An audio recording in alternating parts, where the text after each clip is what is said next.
हर सपने और ख्वाहिश को पूरे करने की ना एक कीमत होती है। आज हम बात करने वाले एक ऐसी mysterious super natural turn and twist वाली स्टोरी की, जहाँ पर स्टूडेंट्स के सपने हकीकत में बदलने लग जाते हैं, लेकिन हर विश के पीछे ना छुपा होता है एक खौफनाक राज। जैसे जैसे स्टूडेंट्स अपनी ख्वाहिशों के जाल में फंसते जाते हैं, वैसे वैसे स्कूल ना एक डरावने नाइटमेयर में बदल जाता है। कहानी आखिर कितनी ज्यादा इंटरेस्टिंग होने वाली है, कैसे ये लोग इस नाइटमेयर से बाहर आएंगे और क्या है सच्चाई, जानने के लिए वीडियो को अंत तक जरूर देखिएगा। Hello and welcome back to my channel guys, this is Prachi. आज की कहानी काफी ज्यादा इंटरेस्टिंग और मजेदार होने वाली है। Without wasting time let's start the video. कहानी की शुरुआत सेंगो नाम के एक लड़के से होती है, जो कि क्लास की मॉनिटर येरिम को जगाते हुए इसकी फोटो क्लिक करता है। दरअसल दोस्तों, सेंगो ना खुद को हस्बैंड और येरिम को वाइफ बोलकर उसे हमेशा ही ऐसे टीज करता रहता है। सेंगो बोलता है कि आज उनके क्लास टीचर नहीं आएंगे क्योंकि उन्हें बैक में इंजरी हो गई है। येरिम तो काफी ज्यादा हैरान हो जाती है और हमें येरिम के दिल की आवाज सुनाई जाती है दोस्तों, जिसमें वो सोच रही होती है कि अगर लोगों में लड़ाई हो जाए तो आखिरकार क्या ही होगा। साथ ही उसे दुनिया सुधारने का मौका मिले तो दुनिया और भी ज्यादा बेहतर हो जाएगी। क्या फिर उसकी ये विश पूरी भी हो पाएगी या नहीं? तो वहीं दूसरी तरफ क्लासरूम में सिवलगी को यहाँ पे 3 लड़कियां काफी ज्यादा बुली कर रही होती हैं और उसे इनविजिबल लड़की की तरह ट्रीट करती हैं। उनमें से एक लड़की उसकी बोतल फेंक कर हंसने लग जाती है। सीन शिफ्ट होता है और क्लास में रिप्लेसमेंट टीचर हान की एंट्री होती है, जो कि आते ही बोलते हैं कि वो टेम्पररी होम रूम टीचर हैं। साथ ही बोलते हैं कि मैं तुम सब लोगों को काफी अच्छे से जानता हूँ और इसलिए आज एक स्टूडेंट की काउंसलिंग भी होने वाली है उसी टाइम पर ना। चुनजेसु बोलता है नेक्स्ट वीक ही हम सब का एग्जाम होने वाला है, तो क्या काउंसलिंग हम लोग उसके बाद कर सकते हैं? जहाँ पर फिर टीचर हान उन्हें ताना मारते हुए कहते हैं कि दुनिया हमेशा उसे ही याद रखती है जो कि नंबर 1 होता है, नंबर 2 को नहीं। चुनजे भी समझ जाता है कि ये ताना ना हान ने उसको ही मारा था। जैसे ही फिर टीचर हान ने वॉलंटियर के लिए पूछा तो बुली वाली लड़की सियोलगी के पीछे से बोलने लगी, जिससे कि टीचर हान को लगता है कि उसने अपना नाम दिया है और इसलिए वो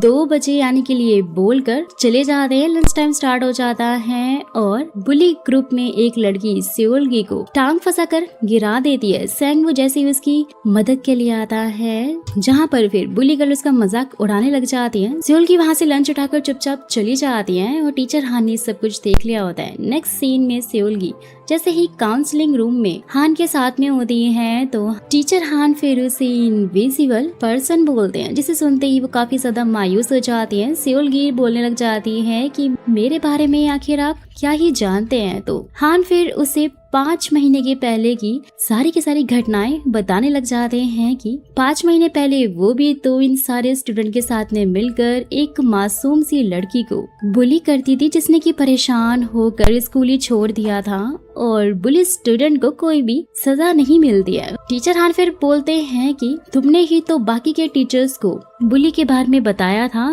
तो फिर आखिरकार पछतावा क्यों? और वो सियोलगी को फिर से स्टार्ट करने के लिए बोलते हैं। साथ ही उसे एक रिलेशनशिप चार्ट भी देते हैं कि तुम किसी भी 2 लोगों से अपना रिश्ता वापस से ठीक करके उनके साथ में दोस्ती कर सकती हो। तो सियोलगी अपने 2 दोस्तों का नाम जोड़ती है। नेक्स्ट ही सीन में फिर वो क्लासरूम में होती है, जहाँ पर उसकी दोनों दोस्त वापस से उससे बात करने लग जाती हैं। ये देखकर सियोलगी की आंखों से तो खुशी के आंसू निकलने लग जाते हैं, लेकिन तीसरी लड़की वहाँ पर आकर अपने दोस्तों के ऊपर काफी ज्यादा गुस्सा करती है। साथ ही बोल रही होती है कि एक धोखेबाज हमेशा धोखेबाजी रहता है। तो ये सुनते ही सियोलगी और ज्यादा मायूस हो जाती है। सीन शिफ्ट होता है। सियोलगी टीचर हान से रिलेशनशिप चार्ट का इस्तेमाल करने के लिए बोलती है, जहाँ टीचर हान के ये बोलने पर कि अब तो वो लोग तुम्हें इनविजिबल पर्सन की तरह ट्रीट नहीं करते हैं और उसके बाद भी तुम्हें आखिर इस चार्ट की क्या जरूरत पड़ गई? तो सियोलगी बोलती है कि उसे और लोगों से दोस्ती करनी है। हान फिर उसे कॉन्ट्रैक्ट देते हुए बोलते हैं कि इसे एक्सेप्ट करने से तुम हमेशा के लिए रिलेशनशिप चार्ट को रख सकती हो। जहाँ पर फिर सियोलगी बिना सोचे ही कॉन्ट्रैक्ट को एक्सेप्ट कर लेती है। सियोलगी की उंगली अपने आप ही कट जाती है, जिसमें से खून टपक कर खुद ब खुद सिग्नेचर हो जाता है, जिससे कि दोस्तों ये कॉन्ट्रैक्ट कंप्लीट हो चुका था। नेक्स्ट सीन में फिर टीचर हान सेओलगी को कुछ शर्तें बताने लग जाते हैं, जिसके साथ लाइन जुड़ेगी वही तुम्हारा दोस्त बनेगा और जिसके नाम पर कट तुम लगाओगी उससे तुम्हारा रिश्ता हमेशा के लिए टूट जाएगा, फिक्स नहीं होगा। और इसलिए ना सब कुछ जो भी करना ध्यान से सोच समझ के करना। सीन शिफ्ट होता है सेओलगी रिलेशनशिप चार्ट का इस्तेमाल करके अपने रिश्ते सबसे अच्छी तरह से जोड़ रही होती है, और गोहेना नाम की लड़की जो कि बुली ग्रुप की लीडर थी, उसके रिश्ते सबसे काटने लग जाती हैं और गोहेना ना लोगों से बात करने की कोशिश कर रही होती है, लेकिन सबके सब उसे इनविजिबल पर्सन की तरह ही ट्रीट करने लग जाते हैं। ये देखकर तो गोहेना काफी ज्यादा घबरा जाती है।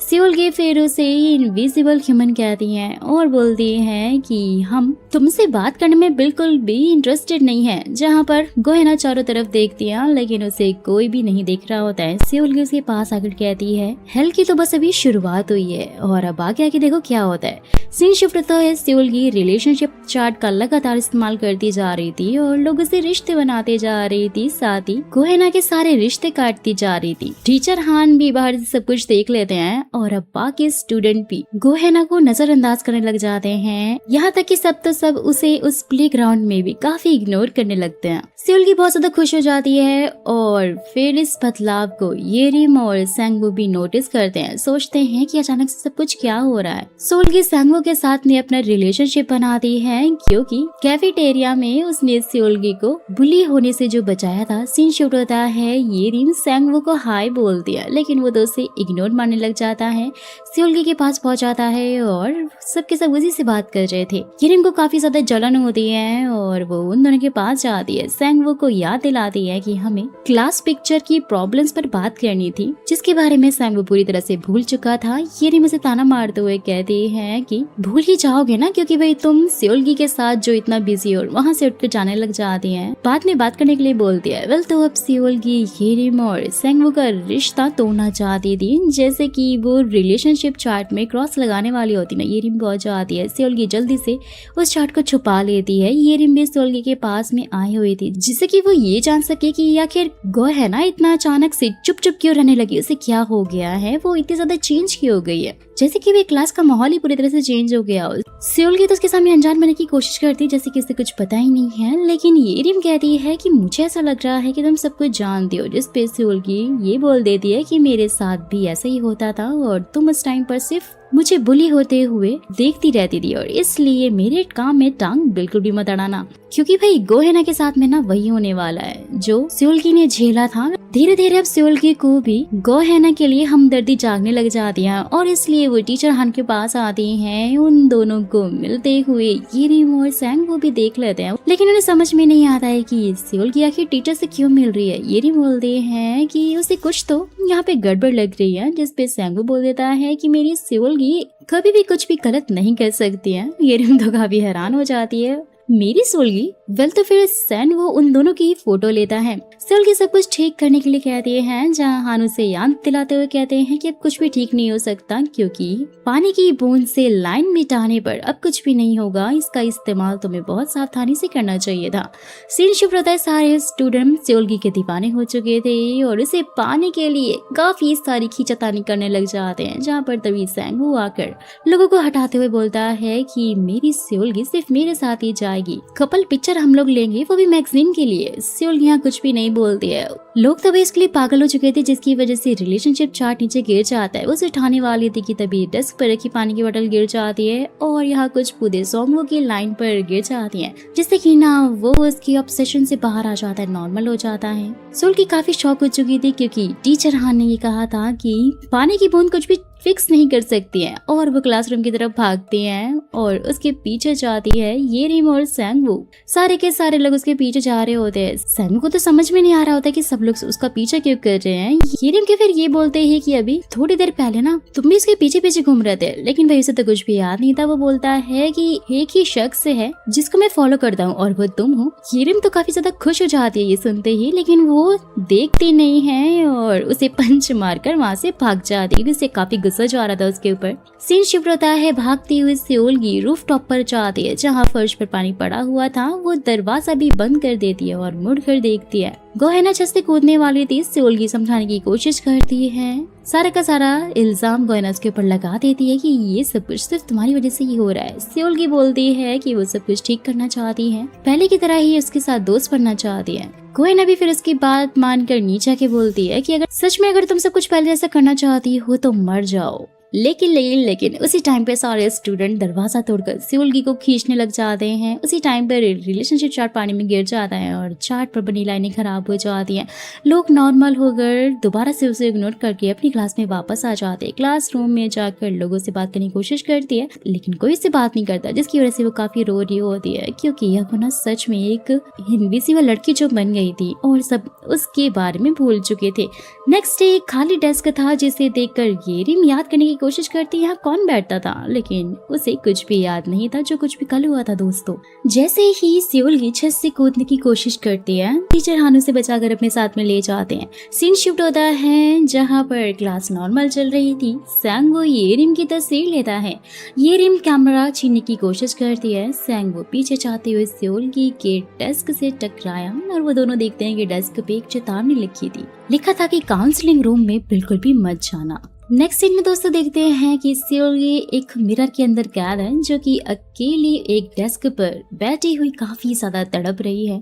सेओलगी की डेस्क को देखकर येरिम बोली कि ये खाली क्यों है, तो सॉन्ग बोलता है कि ये सीट शायद पहले से ही खाली थी। तभी क्लासरूम में एक स्टूडेंट चिल्लाते हुए आता है, सबको बताता है कि यो की चुल साथ ही सैंग ताई के बीच फाइट स्टार्ट हो गई है, जहाँ पर दोस्तों चुंग अपने फ्रेंड ब्योंग जिंग को संगजिन नाम के लड़के से बचाता है और संगजिन सैंग ताई की गैंग का ही मेंबर था, जो कि चुल की शिकायत सैंग ताई से करता है। सैंग ताई फिर चुल को रूल याद दिलाते हुए कह रहा होता है कि दूसरे की लड़ाई के बीच में मत आओ। चुल फिर सैंग ताई की दादागिरी से बहुत ज्यादा तंग आ चुका था और सैंग ताई को लड़ने का चैलेंज भी देने लगता है कि तभी टीचर हान पहुंच आते हैं, माहौल को शांत करवाते हैं। सीन शिफ्ट होता है और क्लासरूम में संगजिन चुल को क्लास के बाद रूफ टॉप पर जाने के लिए बोलता है, संग ताई से फाइट करने के लिए। तभी टीचर हान चुल को काउंसलिंग रूम में बुला लेते हैं और काउंसलिंग रूम में टीचर हान चुल को याद दिलाता है कि उसकी ये लड़ाई बिल्कुल आसान नहीं होगी। सुनते ही चुल तो काफी भड़क जाता है और बोलता है कि वो उसे जानते तक नहीं है, तो उसके बारे में ऐसे कैसे बोल सकते हैं। हान फिर उसे बताते हुए कहते हैं कि तुमने पुरानी लड़ाई सैंग ताई से हारी है और आगे वो चुल के हाथ पर चैलेंज स्टैंप लगाकर सिर्फ इतना ही बोलते हैं कि वो फिर से इसी घड़ी में मिलेंगे, जहाँ पर दोस्तों ऐसा ही होता है और चुल वो लड़ाई हार जाता है। जिसके बाद ही वो अचानक से काउंसलिंग रूम में जागता है, जहाँ टीचर हान से पूछते हैं कि तुम्हारा सपना बिल्कुल सच जैसा था ना, जहाँ चुल भी समझ गया था कि वो सपना नहीं था, सब कुछ सच था। वो देखता है कि चैलेंज स्टैंप हाथ से मिट गया था। हान बोलते हैं कि चैलेंज स्टैंप से वो जितने बार भी हारेगा फिर से 11:05 पर वापस आ जाएगा। सब कुछ चुल को काफी अजीब फील हो रहा होता है, वहाँ से जाने लगता है, लेकिन हान उसे वही रोक लेते हैं। उसे पूछते हैं कि क्या वो जीतना नहीं चाहता।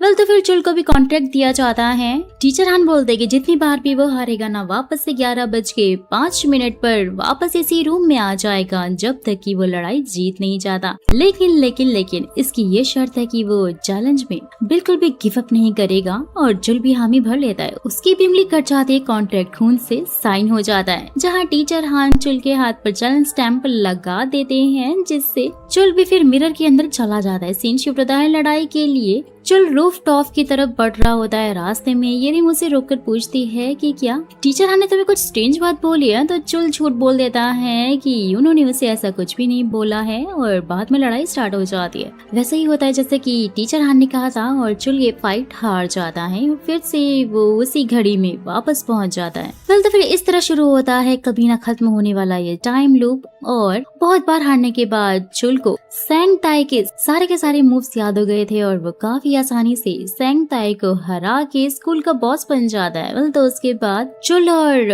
उसके गैंग की फोटो क्लिक करता है। दरअसल दोस्तों चुल स्कूल का बॉस इसलिए बनना चाहता था क्योंकि सेंग ताई की दादागिरी से ना सारे स्टूडेंट्स काफी परेशान हो गए थे और उनकी हेल्प करना चाहता था, लेकिन बॉस बनने के बाद वो सब कुछ भूल गया था और सेंग ताई से भी बदतर बर्ताव करने लग जाता है। सीन शिफ्ट होता है, ये रीमो और सेंगबू फाइट के पिक्चर्स देख रहे होते हैं। उनकी नजर हान पे जाती है जो कि नए स्कूल ग्रुप के पीछे ही खड़े हुए थे।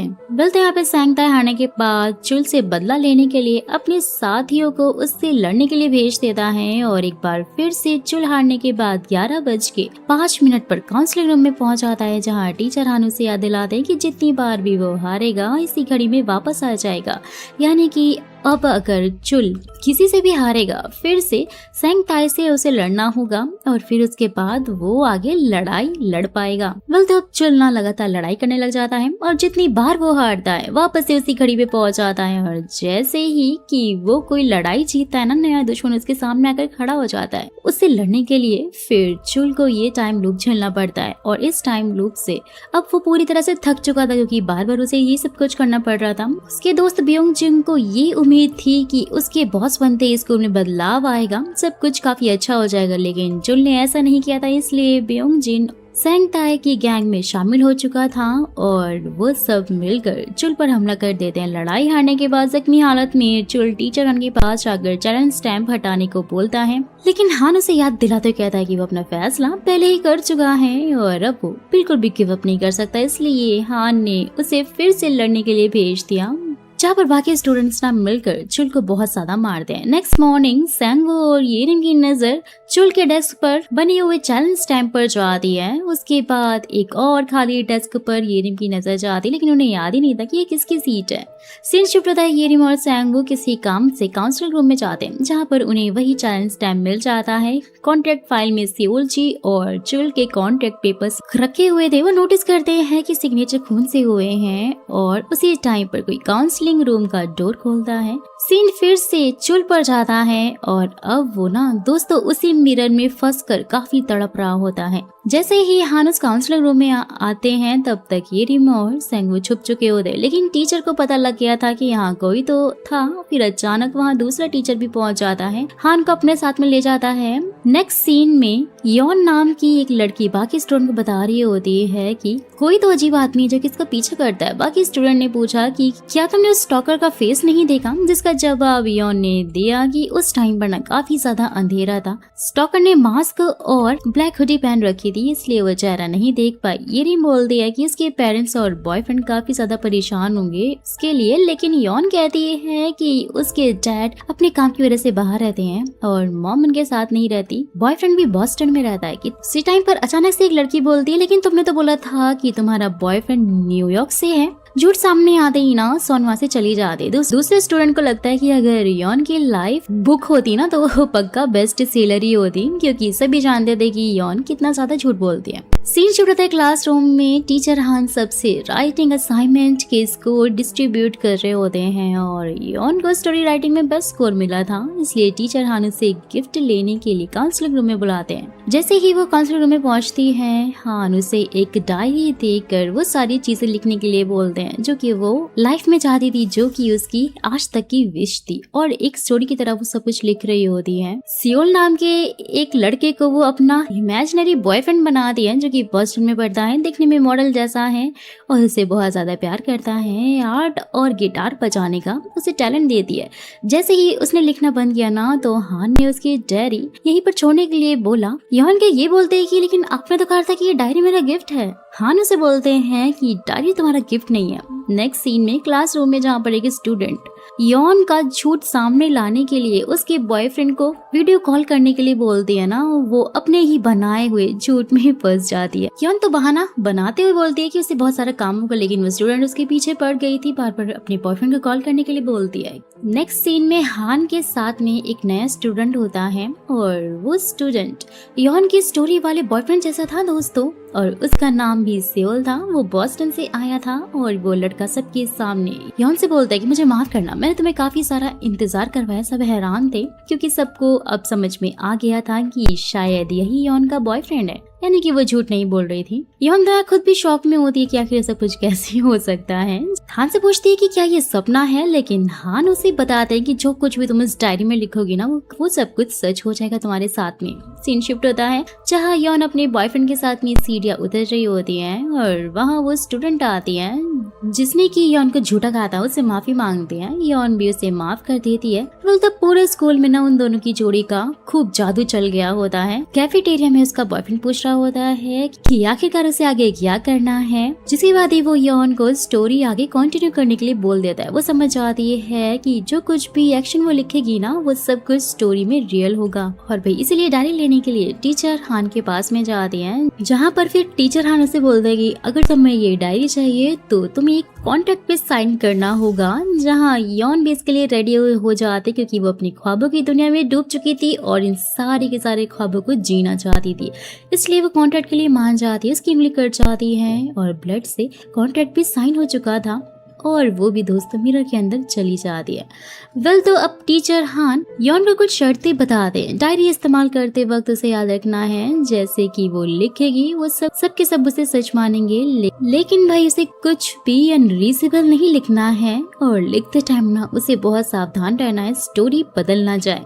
डायरी लेकर योन जा रही होती है लेकिन कोई उसके पीछे था। जैसे ही वो उसे मुड़कर देखती है स्टॉकर छुप जाता है। वो ज्यादा ध्यान नहीं देती है और लाइब्रेरी जाकर चीजें लिखने लग जाती हैं। जैसे जैसे वो लिखते हैं सब कुछ वैसा हो रहा होता है। सीन शिफ्ट होता है वॉशरूम में। योन ब्यूल पार्क को अपने पेरेंट्स की फ्रूट शॉप का मजाक उड़ाते हुए सुन लेती है, जिसके बाद वो अपनी डायरी में लिखती है कि ब्यूल पार्क गायब हो जाए। स्यूक भी वॉशरूम के बाहर खड़ा हुआ होता है, ब्यूल पार्क का पीछा करता है और नेक्स्ट सीन में ना ब्यूल पार्क स्कूल की छत से गिर जाती है। योन समझ आती है कि ये उसके बॉयफ्रेंड ने ही किया है और योन डायरी में लिखती हैं कि सेओल उसे छोड़कर अपने रास्ते चला जाए। सीन शिफ्ट होता है। सेओल स्कूल के ना रूफ टॉप पर बैठा हुआ होता है, बाकी स्टूडेंट उसे कूदने से रोक रहे होते हैं। सेओल कहता है कि उसकी लाइफ में अब कुछ भी नहीं बचा है, योन ने भी उसे छोड़ दिया है और वो अब उसे अपना बॉयफ्रेंड नहीं मानती है। योन उसे रोकने की कोशिश भी करती है यहाँ पर, लेकिन जब सेओल उसकी बात नहीं सुनता है तो चुपचाप पेड़ के पीछे जाके लिखने लग जाती है। लोगों को समझ में नहीं आ रहा होता है कि आखिर वो क्या और क्यों कर रही है। हीरिम और सांगू भी देख रहे होते हैं। खैर वो डायरी में लिखती है कि सेओल वो वापस आकर दोबारा से उसे प्यार करने लगे और वो जीना चाहता है। ये लिखते ही सेओल तो उसके पास आकर फटाक से उसे गले लगा लेता है, यानी कि एक बार फिर वैसे ही होता है जैसा कि वो चाहती थी। तो इन घटनाओं से काफी ज्यादा वो डर चुकी थी, इसलिए वो काउंसलिंग रूम में जाती है। सांगू और येरिम भी उसे फॉलो कर रहे होते हैं और उन दोनों को फील हो रहा होता है कि योन की डायरी ना दोनों ने ही काउंसलिंग रूम में देखी थी। तो सांगू उसकी फोटो क्लिक करता है और काउंसलिंग रूम में योन बताती है कि ये सब कुछ वो रोकना चाहती है, डायरी वापस करती है, लेकिन टीचर हान डायरी लेने से मना कर देते हैं और उसे कॉन्ट्रैक्ट याद दिलाते हैं। वो तो परेशान होकर योन से पूछती है कि आखिर उसे क्या करना चाहिए। हान तो उसे और झूठ लिखने की सलाह देते हैं, मगर वो ऐसा नहीं करना चाहती थी, इसलिए योन छुटकारा पाने के लिए डायरी चलाकर क्लास में अकेली बैठी हुई होती है। थोड़ी देर बाद ही सेओल जली हुई डायरी के साथ वहाँ पहुँचता है। योन उसे देखकर काफी ज्यादा डर गई थी क्योंकि भाई सेओल भी ना दोस्तों आधा जल चुका था, क्योंकि हो ना हो वो उसी डायरी का हिस्सा जो था वो उसे देखकर वहाँ से भाग जाती है। भागती हुई सांगू और येरिम के पास पहुँचती है। येरिम उसे डरा हुआ देखकर पूछती है कि जो कुछ भी तुम्हारे साथ हो रहा है क्या उससे काउंसलिंग रूम भी जुड़ा हुआ है। योन हामी जवाब देती है। सेओल भी वहाँ पर पहुंच चुका होता है। उसे देखकर योन सांगू के पीछे छुप जाती है। सेओल योन से पूछता है कि वो ऐसा उसे क्यों ट्रीट कर रही है, उसे प्यार क्यों नहीं करती है, और अब मेरा वजूद तुम्हारे प्यार पर ही निर्भर करता है, सब कुछ बोलता है। लेकिन योन उसे माफी मांगती है कि ये सब वो नहीं चाहती थी। जहाँ तभी मिस्टीरियस स्टॉकर वहाँ पर आकर सेओल को मार देता है। मौके का फायदा उठाकर येरिम, सांगू और योन वहाँ से भाग जाते हैं। योन स्टॉकर को देखकर हैरान थी क्योंकि डायरी में उसने कभी स्टॉकर के बारे में कुछ लिखा ही नहीं था, लेकिन असली दुनिया में उसका वजूद है। वही भागते हुए येरिम और सांगू एक तरफ भाग जाते हैं। योन मिरर के पास पहुंच जाती है कि तभी स्टॉकर उसे पकड़ लेता है। सांगू और येरिम भूल जाते हैं कि वो आखिर क्यों भाग रहे थे। योन के बारे में सारी यादें मिट चुकी होती हैं। नेक्स्ट मॉर्निंग येरिम उस चलते हुए डायरी को पढ़ती है जिसमें एक क्लासमेट के नाम उसमें देखकर थोड़ा अजीब उसे महसूस हो रहा होता है। डायरी में सेओल का नाम भी था और उसने सांगू से पूछा पूछा कि क्या वो किसी सेओल को जानता है, लेकिन वो तो बोलता है कि पहली बार उसने ये नाम सुना है। जहाँ पर तभी सांगवो को अपनी ली गई फोटोज में सेओल की सुसाइड अटेम्प्ट वाली फोटो मिल जाती है और उन्हें नेम बैच से उसका नाम पता चल जाता है। वो लोग सोचते हैं कि अगर वो सेओल को जानते हैं तो वो उससे कभी मिले क्यों नहीं, और इस डायरी में और फोटोज में वो कैसे आ गया है। सीन शिफ्ट होता है, यौन उस डरावने मिरर में फंस चुकी थी। नेक्स्ट सीन में जेसू नाम के एक लड़के को दिखाया जाता है जो कि हर हालत में नंबर 1 पर आना चाहता था, इसलिए वो एग्जाम होने से पहले ही वॉशरूम में चिट्स तैयार कर रहा था। अचानक से वॉशरूम का डोर बजाते हुए ताई, जो कि उसका बेस्ट फ्रेंड है, उसे जल्दी से चलने के लिए बोलता है क्योंकि एग्जाम स्टार्ट होने वाला था। फिर तो वहीं दूसरी तरफ टीचर हान ने बताया कि अभी भी मिड टर्म होने में 3 दिन बाकी हैं और ये सिर्फ एक प्रैक्टिस टेस्ट होने वाला है। लेकिन जेसू नंबर 1 पोजीशन के लिए इतना ज्यादा बेताब था कि प्रैक्टिस टेस्ट में भी वो फर्स्ट आना चाहता था। वो इस टेस्ट में चिट्स का इस्तेमाल करने वाला था। इससे पहले कि प्रैक्टिस टेस्ट स्टार्ट होता, हान सबकी सीट बदलवा देते हैं। जैसे ही टेस्ट स्टार्ट होता है, जेसू बड़े आराम से चीटिंग कर रहा था, जिसे कि लग रहा था कि उसे चीटिंग करते हुए कोई नहीं देख रहा है। लेकिन हान को पता था कि वो चीटिंग कर रहा है और अब उसे ये भी पता था कि आखिर इसे लालच कैसे देना है। वेल, तो टेस्ट के बाद जैसे कि वो चिट नीचे गिर जाती है, पीछे से हान उसकी तरफ ही बढ़ रहे थे, तभी उसका बेस्ट फ्रेंड टीचर हान को रोक लेता है और उसी बीच जैसे फटाफट से चिट को निकल जाता है। हान सब जानते थे लेकिन अनजान बनकर स्माइल करते हैं। सीन शिफ्ट होता है ये रिम स्टाफ ऑफिस में टीचर्स को फाइल देने के लिए जाती है, जहाँ पर वो एक शीट पर गायब हुए बच्चों के नाम को कटा हुआ और जेसू के नाम के आगे क्वेश्चन मार्क देखती है कि तभी टीचर हान वहाँ पर आकर येरिम से पूछता है कि तुम यहाँ पर क्या कर रही हो। वो बोलती है कि आपने जो फाइल ड्रॉर में रखने के लिए कही थी, मैं तो बस वही रख रही थी। जिसपे हान उसे थैंक्स बोलते हुए उसे वहाँ से जाने के लिए बोलता है। सीन शिफ्ट होता है, जेसू अपने दोस्त को टीचर से बचाने के लिए थैंक्स बोल रहा होता है और उसे पूछता है कि आखिर तुम्हें कैसे मालूम चला था। ताई भी बोलता है कि मैं तो उसी टाइम पे समझ गया था जब तुम काफी बेचैन लग रहे थे। ताई की ये बोलती कि लेकिन तुमने चिट्स का इस्तेमाल क्यों किया, जबकि तुम्हें तो इस चीज से कितनी नफरत थी कि वहाँ पर टीचर हान जेसू को काउंसलिंग रूम में आने के लिए बोल देते हैं। जैसे ही वो वहाँ पर जाता है तो हान बोलते कि तुम्हारा टेस्ट काफी अच्छा गया हुआ ना, क्योंकि तुम्हारे बेस्ट फ्रेंड ने हेल्प जो की थी। जेसू को जोर से खांसी आ जाती है, उसके मुंह से वही चिट बाहर निकल कर नीचे गिरती है जो कि उसने खा ली थी। जेसू काफी ज्यादा घबरा जाता है, बोलता है कि उसने चिट का यूज नहीं किया। हान फिर एक ड्रिंक उसे ऑफर करते हैं, जैसे वो पी लेता है। उसके बाद टीचर हान उसे एक शीट देते हुए बोले कि अगर तुमने इसे सॉल्व कर लिया तो मैं मान लूंगा कि तुमने चीटिंग नहीं की थी। जहाँ अचानक से उसे चक्कर आने लग जाते हैं। सीन शिफ्ट होता है लाइब्रेरी में, वो बैठा होता है जहाँ उसके दोस्त ने उसे पूछा कि टीचर हान ने तुमसे क्या कहा था, और अपने दोस्त को वो बोलता है कि हान ने एग्जाम में बेस्ट करने के लिए बोला था, जिसे सुनते ही उसका दोस्त तो राहत की सांस लेता है। लेकिन दोस्तों हैरानी की बात तो ये होती है कि जेसू ना पूरी बुक बहुत आसानी से पढ़ लेता है, सब कुछ उसे याद हो जाता है और अभी जो कुछ भी हुआ वो काफी ज्यादा हैरानी से भरा था। तो फिर नेक्स्ट सीन में जैसे ही रिजल्ट आता है, जेसू इस बार नंबर 1 पर आता है। येरिम तो इस बार सेकंड आई थी, जो कि हमेशा से फर्स्ट आती है। जेसू इतना ज्यादा होशियार आखिरकार कैसा हो सकता है, वो तो दूसरे बच्चों को सॉल्यूशन भी बताने लग गया था, जिसे देखकर येरिम को काफी अजीब फील होता है, क्योंकि जेसू हमेशा से ही सेकंड नंबर पर रहा है और अचानक से उसकी मेमोरी आखिरकार इतनी शार्प कैसे हो गई, ये देखकर वो काफी ज्यादा हैरान हो जाती है। जहाँ पर फिर प्रॉब्लम को सॉल्व करते हुए ना जेसू फील करता है कि उसकी याददाश्त धुंधली होने लग गई है। वो टीचर के पास जाता है, ड्रिंक के बारे में पूछता है तो हान उसे बताता है कि ये ड्रिंक उसे ऐसे आसानी से नहीं मिलेगी, इसके लिए ना उसे एक कीमत चुकानी पड़ेगी, कॉन्ट्रैक्ट को साइन करना पड़ेगा। साथ ही वो उसे ये भी बताते हैं कि इसके लिए ना तुम्हें अपनी फालतू यादों को खोना होगा, जिनका कोई भी काम नहीं है, जिससे कि उसके दिमाग में सारी फालतू की स्टोर चीजें मिट जाएंगी नॉलेज के बदले। जैसे इतना ज्यादा बेताब था कि बातों पर ज्यादा ध्यान नहीं देता है और हान जैसे ही उसे कॉन्ट्रैक्ट देता है ना, वो फटाक से उसे एक्सेप्ट कर लेता है। उसकी उंगली कट जाती है, खून से कॉन्ट्रैक्ट भी साइन हो जाता है, जिसके बाद वो उसी मिरर के अंदर चला जाता है। हान ने उसे ये भी बता दिया होता है कि स्कूल के 3rd फ्लोर के कॉरिडोर के लास्ट में ना एक वेल्डिंग मशीन में ड्रिंक उसे मिल जाएगी, लेकिन उसे एक दिन में सिर्फ एक ही कैन लेनी है। तो उसके बाद जेसू वेंडिंग मशीन से वो ड्रिंक खरीद के पीता है, लेकिन मशीन का प्लग स्विच बोर्ड से बाहर था दोस्तों। जैसू बहुत ज्यादा अच्छा कर रहा था अपने एग्जाम में और वो टाइम से पहले ही पेपर सॉल्व करने लग गया था। वो दूसरे बच्चों को भी सिखाता था और साथ ही उस ड्रिंक की वजह से उसके नाक से ब्लीडिंग होने लग गई थी, क्योंकि भाई वो उस ड्रिंक का ओवरडोज जो करने लगा था। कुछ टाइम बाद उसका बेस्ट फ्रेंड उससे वीडियो गेम खेलने के बारे में पूछता है। जैसू फर्स्ट रैंक पर था और वो उस गेम को भूल चुका था क्योंकि वो फालतू यादें थी उसके लिए। जैसू की मेमोरी इतनी ज्यादा कमजोर हो चुकी थी दोस्तों कि वो चीजें अपने हाथों पर लिख के याद रखता था, जिसे कि ये भी याद रखना मुश्किल हो रहा था कि उसने ड्रिंक एक दिन में कितनी बार पिए हैं, यानी वो बहुत ही ज्यादा ओवरडोज लेने लग गया था। फिर वक्त के साथ इसका असर अब और भी ज्यादा बढ़ने लग गया था। धीरे धीरे अपने क्लासमेट के नाम भी वो भूलता जा रहा था, जिसके लिए वो अपने हाथों में सब कुछ लिख कर रखता था, जस्ट लाइक गजनी।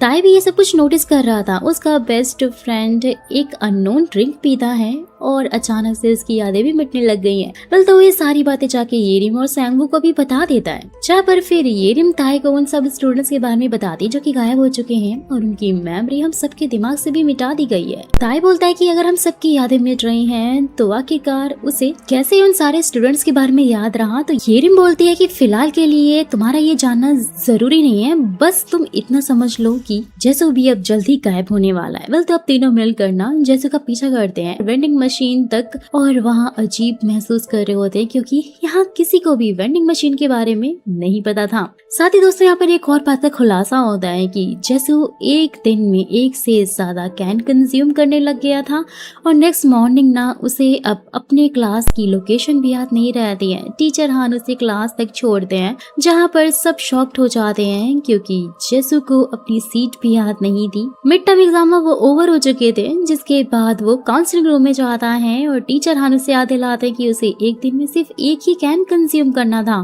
जैसू बोलता है कि वो तो भूल गया था कि उसे एक ही कैन पीना है। हान के ये पूछती कि तुम आखिर यहाँ तक कैसे पहुँचे, तो वो अपने हाथों को दिखाता है जिसपे काउंसलिंग रूम की डायरेक्शन के साथ साथ काफी कुछ लिखा हुआ था। जैसू बोलता है कि अब एग्जाम खत्म हो चुका है, उसे उसकी यादें वो वापस कर दी। लेकिन फिर हान बोलते हैं कि अगर एक बार यादें चली जाती तो वो वापस नहीं आती और तुम्हें अपनी यादों को फिर से इकट्ठा करना होगा, यानी तुम्हें खुद से सब कुछ करना होगा। सब कुछ सुनते वो तो काफी ज्यादा शॉक हो जाता है कि जब वो अपनी यादें और जज्बातों को वापस पाने वाली बात भूल जाएगा, उसके बाद उसके लिए सब कुछ आसान हो जाएगा। जैसू कि फिर ये पूछते ही कि यादों को छोड़कर दूसरों के लिए उसकी फीलिंग्स को वो आखिरकार दोबारा कैसे सीखेगा। टीचर हान ने बोला कि उसे थोड़ा वेट करना चाहिए, जब वो अपनी यादें और जज्बातों को पाने वाली बात भूल जाएगा उस टाइम पर उसके लिए सब कुछ आसान हो जाएगा। सीन शिफ्ट होता है, वो सब कुछ भूल चुका था दोस्तों, यहाँ तक कि अपना नाम भी उसे अपना नाम नेम बैच से मालूम चलता है। बाकी सब कुछ वो अपने हाथ पर लिखी हुई चीजों से याद कर पाता था कि ताई उसका बेस्ट फ्रेंड है। जिसके बाद वो उससे मिलने बास्केटबॉल कोर्ट पर जाता है, जहाँ दोनों गेम को काफी अच्छे से एंजॉय करते हैं। गेम के दौरान ही ताई की नजर जैसू के हाथों पर जाती है, जहाँ पर काफी चीजें लिखी हुई थी। ये देखकर वो शांत हो जाता है। जैसू को मूवी के लिए वो इनवाइट करता है, लेकिन वो इतना बोलकर वहाँ से चला जाता है कि अभी उसे काफी चीजें हैं जो कि पूरी करनी है। सीन शिफ्ट होता है, जैसू अपने नाम के साथ साथ अपने घर का रास्ता भूल चुका था। टीचर हान बोलता है कि अगर ऐसा है तो वो उसे उसकी जगह पर पहुंचा देगा। देखते ही देखते नेक्स्ट सीन में जैसू भी उस मिरर में फंस चुका था। नेक्स्ट सीन में ना स्कूल की सबसे ज्यादा खूबसूरत लड़की दो ही, जो कि एक मॉडल है और एक स्कूल के मॉडलिंग असाइनमेंट की जानी मानी फेस है, उसका बॉयफ्रेंड ली जोंग सुक, वो भी स्कूल का एक मोस्ट पॉपुलर और हैंडसम लड़का है। लेकिन भाई एक दिन सब कुछ बदल गया जब स्कूल में एक नई लड़की आई जिसका नाम योनवू था और उसके आने के बाद से स्कूल में हर तरफ बस ये अफवाह फैल रही थी कि उसके बॉयफ्रेंड ने डोही को डिच कर दिया है और अब योनवू को वो डेट कर रहा है। सारी बातों से ना दोही काफी ज्यादा निराश हो चुकी थी और वो इन सब रूमर्स की वजह से जॉन सुक से सच में ब्रेकअप कर लेती हैं। ये सारी की सारी चीजें हान को भी पता लग चुकी थी और सच्चाई ये है कि दोही को अपने बॉयफ्रेंड से प्यार नहीं था दोस्तों, और ना ही वो उसमें बिल्कुल भी इंटरेस्टेड थी। वो तो बस अपनी लुक्स और अपनी पॉपुलैरिटी में ही ज्यादा इंटरेस्ट लेती थी और यही वजह थी कि योनवू के आने से काफी सारा इनसिक्योर फील करने लग जाती है। उसकी पॉपुलैरिटी जो गिर चुकी थी और इस इनसिक्योरिटी का जैसे ही हान को पता चलता है ना, वो कुछ न कुछ सोचने लग जाता है। क्लासरूम में येरिन और सैंगवू नोटिस करते हैं उनके क्लास में 4 सीट्स खाली हो चुकी थी, जिसमें से एक सीट पर उन्हें कुछ लिखा मिलता है। ये सीट ना जैसू की थी दोस्तों, जिसके ऊपर लिखा हुआ था कि उसकी यादें एक एक करके मिटती जा रही हैं। इससे पहले कि उसकी सारी मेमोरीज मिट जाए, वो ये सब कुछ रिकॉर्ड करना चाहता है कि उसका नाम जैसू है और साथ ही उसके बेस्ट फ्रेंड का नाम ताई है। तो ये पढ़ते ही वो दोनों ताई से पूछते हैं कि क्या वो किसी जैसू नाम के लड़के को जानता है, लेकिन ताई बोलता है कि वो नहीं जानता। ये रिम और सैंगवू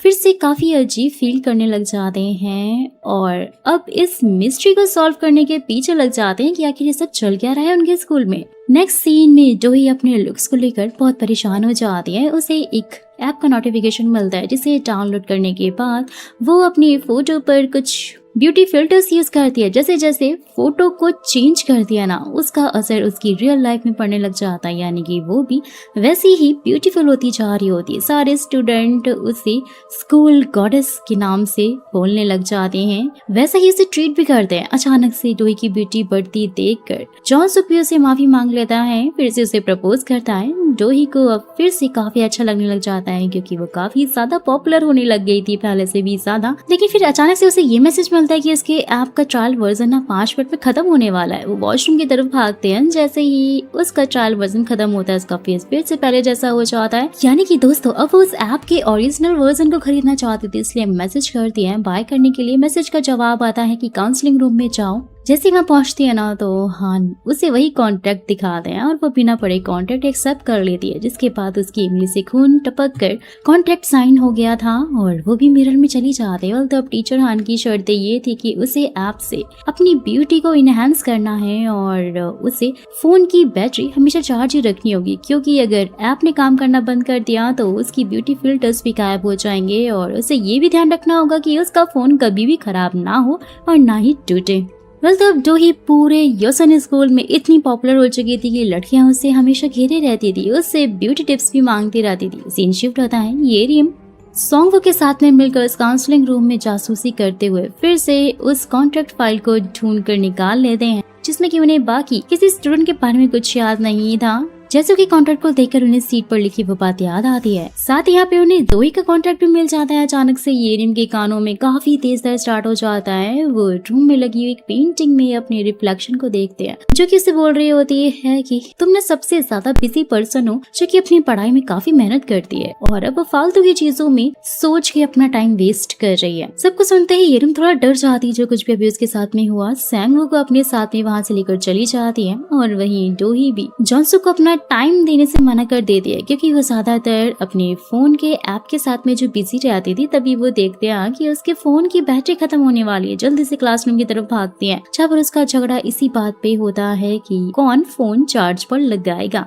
लेकिन वो जल्दी ही ना अपने फोन को चार्ज पर लगा लेती है और काफी सुकून महसूस करती है। तभी टीचर हानु से एक मैसेज भेजते हैं, जिसमें दोस्तों ये लिखा हुआ था कि उसे ऐप ज्यादा यूज नहीं करना है, थोड़ा यूज करना चाहिए, क्योंकि वो जितना उसे यूज करेगी उतनी ही ज्यादा बेचैनी उसे महसूस होगी। सीन शिफ्ट होता है, डोही अपने बॉयफ्रेंड को योनवू के साथ में देखती है। इस चीज से काफी ज्यादा जेलस फील करती है और उसके ऊपर पानी फेंक देती है। योनवू के सामने खुद को ज्यादा खूबसूरत दिखाने के चक्कर में वो ऐप के फिल्टर बहुत ज्यादा यूज करने लग जाती है। फिल्टर का ज्यादा इस्तेमाल करने की वजह से अपना फेस ही खराब कर लेती है। जहाँ पर अचानक से येरिम आकर उसे हान और कॉन्ट्रैक्ट के बारे में पूछते हैं, लेकिन डोही झूठ बोल देती है कि वो कुछ भी नहीं जानती। सैंगवू येरिम को डोही की ली गई तस्वीरें दिखाता है और येरिम कहती है कि वो लोग ना पता लगा कर रहेंगे जो कुछ भी इस स्कूल में चल रहा है। कि तभी वॉशरूम में 2 लड़कियां आती हैं, डोही को फोर्स करने लगते हैं कि उसे उसके फोन में छिपी हुई चीजों को उनके साथ में शेयर करें और इस जोर जबरदस्ती में उसका फोन नीचे गिरकर टूट जाता है और उसका असर डोही पर भी होता है दोस्तों, क्योंकि फोन की तरह ही उसके फेस भी क्रैक हो जाता है। चेहरा छुपाकर वहाँ से भागती है। सबके सब उसकी फोटो क्लिक करने लग जाते हैं। वो उन सब से अपना चेहरा छुपाकर वहाँ से भागने लगती है, बहुत परेशान हो जाती है। येरिम और सैंगवू भी इसका पीछा करते हैं। डोही फिर ऑडिटोरियम में अपना फोन चार्ज करने की कोशिश करते हैं कि तभी येरिम और सैंगवू आकर उसे बताते हैं कि उसके जैसे ही बच्चे काउंसलिंग रूम में गए थे, जो कि अब गायब हो चुके हैं। येरिम के पूछते हैं किस टाइप का कॉन्ट्रैक्ट तुमने साइन किया है। डोही इस बारे में उसे फाइनली सच बोल देती है और उन्हें बताती है कि वो नहीं जानती है, सिर्फ एक ऐप को यूज करना चाहती थी, जिसके चक्कर में उसने कॉन्ट्रैक्ट साइन किया है। सैंगवू के पूछने पर कि हान ने उसे कोई वार्निंग या सजेशन भी दिया था, जिसपे डोही बताते हुए कहती है कि अगर ऐप में कुछ भी डैमेज हुआ ना, सारे के सारे फिल्टर चीजें डिलीट हो जाएंगी और फोन के साथ सब कुछ खराब हो गया है, जिसका फर्क उसकी रियल लाइफ में पड़ेगा। और अब तो फोन मेरा खराब ही हो चुका है। जैसे कि दोस्तों हमें पता है कि डोही का चेहरा क्रैक हुआ था, लेकिन वो सिर्फ उसे ही लग रहा था, बल्कि रियल में तो वो नॉर्मल था। जहाँ पर तभी उसका बॉयफ्रेंड डोही के पास आता है ताकि उसे संभाल सके। अपने बॉयफ्रेंड से शिकायत करने लग जाती है कि तुम्हें तो सिर्फ खूबसूरत चीजें पसंद आती है ना, जिस दिन मैं ज्यादा खूबसूरत होंगी उस दिन तो मुझे पसंद करने लगोगी। बॉयफ्रेंड बोलता है तुम हमेशा से ही बहुत खूबसूरत हो, मुझे तो सिर्फ एक ही बात का बुरा लगता था कि तुम मेरे लिए टाइम नहीं निकालती थी। क्वीन बनने के सपने को पूरा करने के लिए तुमने मेरा एक चीज की तरह यूज किया है। डोही को अपनी गलती का एहसास होता है। ये मुझे शांत कर दिया है क्योंकि वो अब तक टीचर हान के काबू में जो है। डोही का मन फाइनली अब हल्का हो चुका था सारी बातों से, और फाइनली ये बोलकर वो ऐप को अनइंस्टॉल कर दी थी कि मैं मॉन्स्टर जैसी नहीं दिखती, और ऐप के साथ ही वो उसके साथ गायब हो जाती है। दोस्तों सीन शिफ्ट होता है। डोही के गिरे हुए फोन को येरिम और टीचर हान एक साथ में उठाते हैं। फोन छूते ही येरिम की यादें वापस आ जाती हैं, जिसमें उसको सारे गायब हुए क्लासमेट के बारे में याद था। सीन दोबारा से शिफ्ट होता है और डोही मिरर में फंस चुकी थी। नेक्स्ट मॉर्निंग क्लासरूम में येरिम सेंगवू को सब कुछ बता देती है, और साथ ही उस अंधेरी जगह के बारे में जहाँ पर दुख, दर्द, बेचैनी और गुस्सा है। आगे वो बोलते है कि उसे गायब हुए सारे स्टूडेंट्स भी याद आ गए हैं। उसने टीचर हान को भी देखा था। सेंगवू बोलता है कि कुछ दिन पहले ना उसने स्कूल न्यूज फीड में गायब हुए स्टूडेंट्स के फुटेज के साथ कुछ पोस्ट किए थे, और उन पोस्ट पर उन स्टूडेंट के जान पहचान वालों का कमेंट भी आया था। उन्हें 5th फ्लोर पर जाना चाहिए अगर वो उन स्टूडेंट्स के बारे में जानना चाहते हैं तो। और बिना देरी किए ही येरिम और सेंगवू फटाक से 5th फ्लोर पर पहुंच जाते हैं, जहां उन्हें एक क्लासरूम में गायब हुए 5 स्टूडेंट्स दिखते हैं दोस्तों। और उन्हें देखकर वो दोनों काफी हैरान हो चुके थे। टीचर हान और एक दूसरे टीचर आके उन्हें अपने साथ काउंसलिंग रूम में ले जाते हैं, क्योंकि उनका ये मानना था कि इन दोनों ने उस वेबसाइट को बना के स्कूल के माहौल को खराब करने की कोशिश की थी।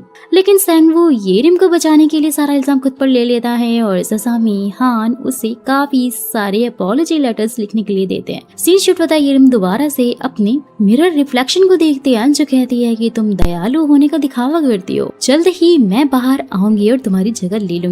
सीन शिफ्ट होता है। येरिम टीचर हान को गायब हुए बच्चों के बारे में बताते हुए बोलती है कि उसे सब कुछ याद आ चुका है। हान ने येरिम से पूछा कि तुम आखिर उन स्टूडेंट के बारे में क्यों जानना चाहती थी, सिर्फ और सिर्फ क्यूरियोसिटी के लिए जानना चाहती हो या फिर जिम्मेदारी के लिए? तो येरिम ने यहाँ पर जिम्मेदारी को चुना, लेकिन हान ने उसे बोला कि वो स्टूडेंट्स अपने चुने हुए रास्ते के लिए आज यहाँ नहीं है, जिसकी पेनाल्टी तो उन्हें भरनी पड़ रही है। साथ ही यहाँ पर हान तो येरिम से ये भी बोल देते हैं कि जो तुम दिखती हो ना वो तुम नहीं हो। येरिम को फिर वो उसी मिरर के अंदर जाके खुद को तलाश करने के लिए बोलते हैं कि आखिर वो चाहते क्या है। अगर वो उस चीज को पा लेती है तो गायब हुए सारे स्टूडेंट्स को वापस अपनी जगह पर ले आएगी। फटाक से हान टेबल पर एक सैंड वॉच को रखते हैं। बोलते हैं कि सैंड वॉच का टाइम खत्म होने से पहले तुम्हें वापस आना होगा। येरिम के ये पूछते हैं कि अगर ऐसा नहीं हुआ तो क्या होगा। हान बोलते हैं कि अगर उस टाइम के अंदर अपने सवालों के जवाब ढूंढ कर वापस अगर वो नहीं आ पाई तो हमेशा के लिए वहीं फंसी रह जाएगी। येरिम फिर मिरर में जाने के लिए रेडी हो जाती है, जहाँ पर दोस्तों येरिम की फिंगर भी कट जाती है। कॉन्ट्रैक्ट खून से साइन हो चुका था। येरिम मिरर के अंदर जाते हैं, लेकिन जाने से पहले येरिम ने सेंगवू को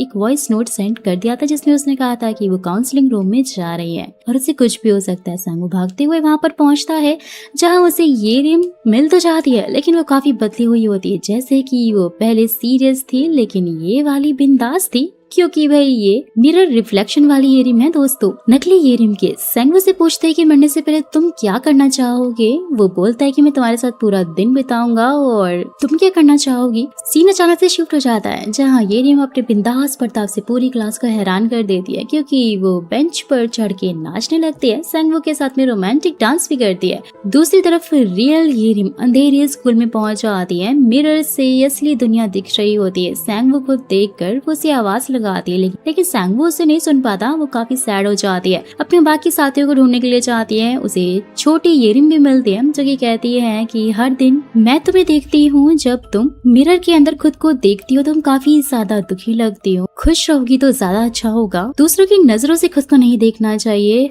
और तुम वही करो जो तुम करना चाहती हो। लेकिन नस्ली येरिम बताती है कि वो खुश है। छोटी येरिम बोलती है कि तुम झूठ बोल रही हो क्योंकि तुम एक डरपोक हो जिसे बड़े होने के बाद भी नहीं पता कि आखिर तुम करना क्या चाहती हो, और तुम हमेशा हर चीज दूसरों को इम्प्रेस करने के लिए ही करती हो। लेकिन भाई खुद की खुशी के लिए ना तुमने आज तक कभी कुछ किया ही नहीं है। सीन शिफ्ट होता है। नकली येरिम लॉकर में सैंड वॉच रखती है। उसके पास अभी टाइम बचा हुआ था और दूर से सैंग उस पर नजर रख रहा होता है और नकली येरिम के हाथ में ना सैंड वॉच देखकर उसे याद आ जाता है कि ये तो काउंसलिंग रूम में थी। उसे शक हो गया था। अगले सीन में भागते हुए नकली येरिम को ढूंढ रहा होता है और येरिम भी उसे पकड़ लेती है। सैंग उसे फॉलो कर रहा था। सैंग फटाक से वहाँ पर बहाना बनाते बोलता है कि मुझे ना न्यूज़पेपर रूम में जाना है, लेकिन वही नकली येरिम उसकी बातों में नहीं आती है। सीन शिफ्ट होता है। छोटी येरिम असली येरिम को उस मिरर के पास लेकर जाती है जहाँ असली येरिम नकली येरिम को सैंगवू के साथ में देखती है और छोटी येरिम बोलते हैं कि अगर तुम यहाँ से नहीं निकल पाई तो नकली येरिम उसकी जगह ले लेगी, वो भी हमेशा के लिए। सीन शिफ्ट होता है। सैंगवू येरिम के लॉकर से सैंड वॉच निकालता है जहाँ पर तभी नकली येरिम पहुंच जाती है और सैंगवू से सैंड वॉच मांगती है, लेकिन वो तो मना करने लग जाता है। भाग रहा होता है। नकली येरिम उसको पीछे कर रही होती है। भागते हुए वो दोनों उसी मिरर के सामने पहुंच जाते हैं जहाँ पे नकली येरिम सैंगवू का गला पकड़ के उसे उठा देती है। सैंड वॉच मांगती है। सैंगवू बोलता है कि तुम तो असली येरिम हो ही नहीं सकती। येरिम भी सब कुछ ना मिरर से देख रही होती। अचानक मिरर के बाहर का नजारा बंद हो जाता है। वहाँ पर हान ये बोलता है कि तुम्हारे पास ज्यादा टाइम नहीं है। येरिम की ये पूछती कि मुझे आगे क्या करना होगा बाहर निकलने के लिए, तो हान बोलता है कि सारे के सारे सही जवाब तुम्हें पता है। बोलते हैं कि ये जगह मेरे लिए हेवन है। फटाक से येरिम यहाँ पर समझ जाती है कि अगर ये प्लेस टीचर हान के लिए हेवन है तो साफ मतलब है कि दूसरों के लिए नाइटमेयर होगा और वो अपनी ड्रीम में जहाँ चाहे वहाँ जा सकती है। कि तभी फटाक से तभी मिरर के बाहर आ जाती है जहाँ नकली येरिम बोलते हैं कि भले तुम बाहर आ गई हो लेकिन तुम जल्दी गायब हो जाओगी क्योंकि तुम्हें खुश रहना ही नहीं आता। हमेशा ही तुमने अपनी जिंदगी दूसरों को खुश करने में जो वेस्ट कर दी है। वेल तो अब असली येरिम को अपने सारे जवाब मिल जाते हैं जो कि उस नकली येरिम को अपने अंदर एक्सेप्ट कर लेती है ये कहते हुए कि तुम भी मेरा एक हिस्सा हो। सीन शिफ्ट होता है। येरिम अपने नाइटमेयर से काउंसलिंग रूम में उड़ती है जहाँ टीचर हान ने कहा था कि तुम्हें अपने नाइटमेयर को फेस करना होगा। वहाँ से तुम सही सलामत वापस आ गई हो, इसलिए सारे स्टूडेंट अपने प्लेस पर वापस आ जाएंगे और ये उनकी लास्ट काउंसलिंग थी। लेकिन अब सब कुछ अलग होगा। उसके बाद सीन वहीं से स्टार्ट होता है दोस्तों जहाँ एपिसोड 1 का स्टार्ट हुआ था। सैंगवू येरिम का फोटो क्लिक करते हुए से जगा रहा होता है, लेकिन इस बार येरिम को थोड़ा बहुत याद था कि पहले टीचर की बैक इंजरी की वजह से उनकी क्लास नहीं होगी।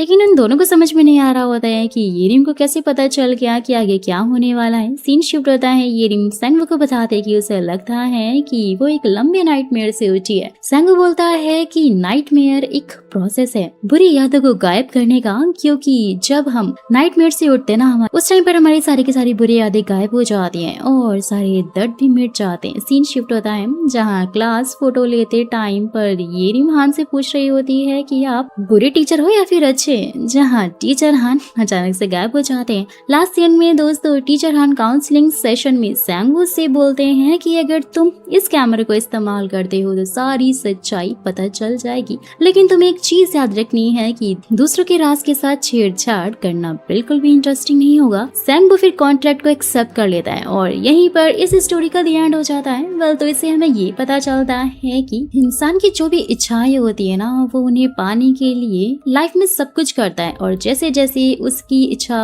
पूरी होती जाती है वो और ज्यादा लालची होता जाता है। और यही इस स्टोरी में दिखाया गया है कि किसी भी चीज का लालच अच्छा नहीं होता दोस्तों। फिलहाल तो सीजन 1 का एंड यही हो जाता है, लेकिन ऐसा लग रहा है कि सीजन 2 भी जरूर आएगा और अगर आप चाहते हो कि वो आए और मैं उसे एक्सप्लेन करूं तो मुझे कमेंट बॉक्स में जरूर बताइएगा।